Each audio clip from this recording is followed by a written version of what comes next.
Hi guys, I just thought I'd come on and do a quick one. I was a bit emotional this morning, so I didn't feel, oh, the internet's a bit rubbish, I'm up in the attic.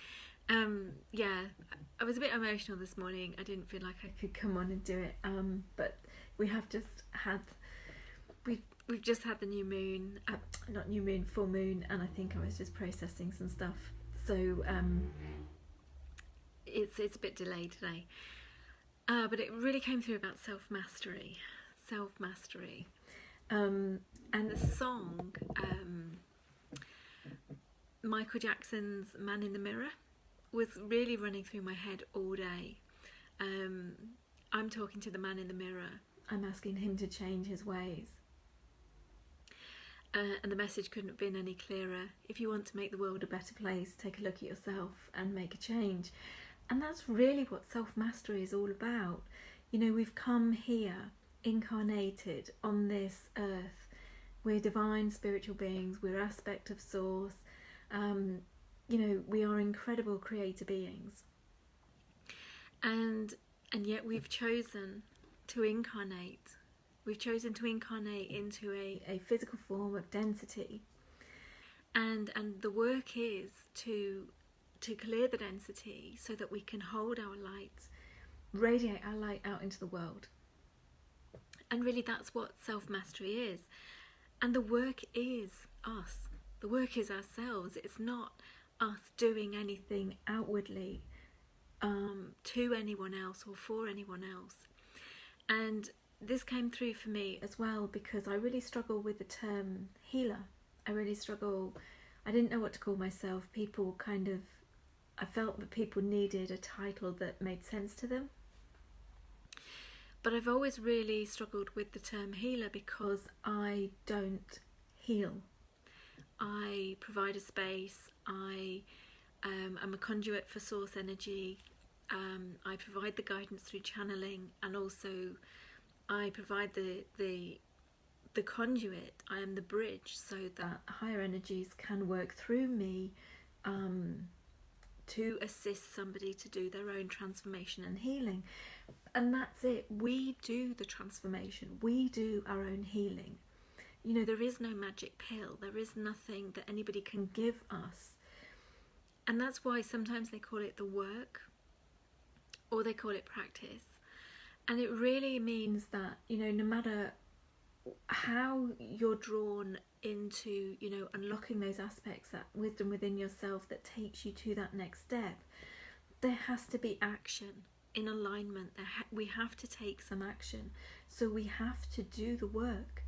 We have to, you know, have the external world show us the triggers or, you know, whatever, to bring the density, to bring the things in our subconscious up to the surface, so that we can look on them. We can honestly and openly and radically look on them and say, you know, I see you, I acknowledge you, and I own you.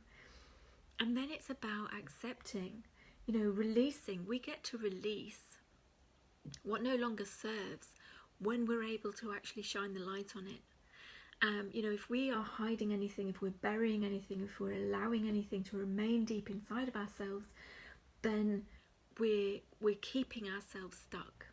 So if you're feeling stuck, if you're feeling like you know, you've been doing lots of work, as in kind of, you know, doing courses or reading books or listening to podcasts or, you know, whatever it is, and you don't feel like you're getting anywhere, sorry, the internet keeps cutting out, you don't feel like you're getting anywhere, then it's about actually integrating that into you, doing the work, you know, reflecting within, contemplating what, you know, oh, that's really interesting, I'm being triggered today by something. So I was really triggered today. I burst into tears. Now it's probably something to do with the full moon, which is a big release thing anyway. But in Sheffield we had a memorial for 10 aircraftmen, American aircraftmen, who died to save the lives of children at Endcliffe Park. And they had a flyover, they had a flyby. And the minute I saw the planes heading over, you know, American bomber and, you know, various other old planes and new, I burst into tears. Now, I'm somebody who I completely allow that to take place. I didn't suppress it. You know, I was surrounded by neighbours, my partner. I just let it happen, and it didn't bother me because I knew that whatever that thing had triggered, I was allowing to fully release. I was just allowing myself to fully express my truth, my honestly, what I was feeling in that moment. And you know, I can then go away and think, well, that's really interesting. You know, what was that about? Where else is that buried within me? And I can go and search it out, because I have the modalities and the techniques behind me to be able to do that. But it's if we listen, if we get all this information and we do nothing with it, that's when we feel stuck. And self-mastery is all about us mastering our own energy field to start with, and then mastering how we use our energy, what vibration we send out into the field. And so this is really about, you know, we're the only ones that can do our work. Yes, we can gain assistance. Yes, we can have people hold space for us. Yes, we can have messages given to us to make that journey easier. It's always easier if you're following in the footsteps of somebody else. However, we're the ones that has to do the work for ourselves if we want to see results and feel those shifts.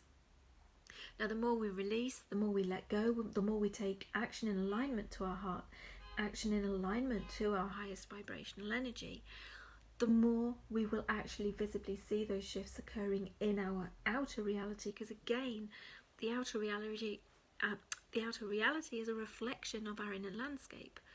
So if your outer reality is just giving you triggers, constantly triggering you, and you're perceiving it in a very dense, dark, you know, way, then that's kind of showing that mirror up to you and saying, okay, you need to go inside and you need to find where this is.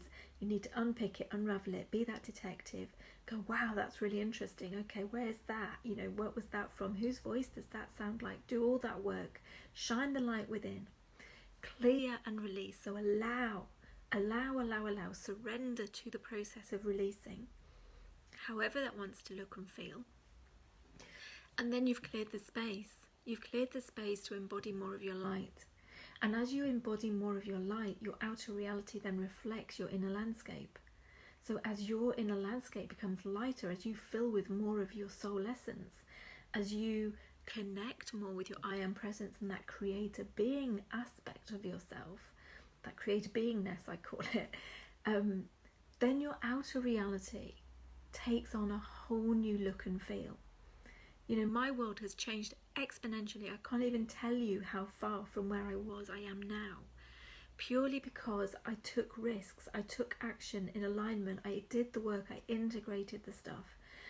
So this is really coming through for me. It's like, I don't know whose this message is, and maybe it always is just for me as well, but it really is about self-mastery and about doing the work. And one thing that's very clear from all of the interviews that I've done with people on this summit is, you know, we have to commit. We have to commit to our daily practice.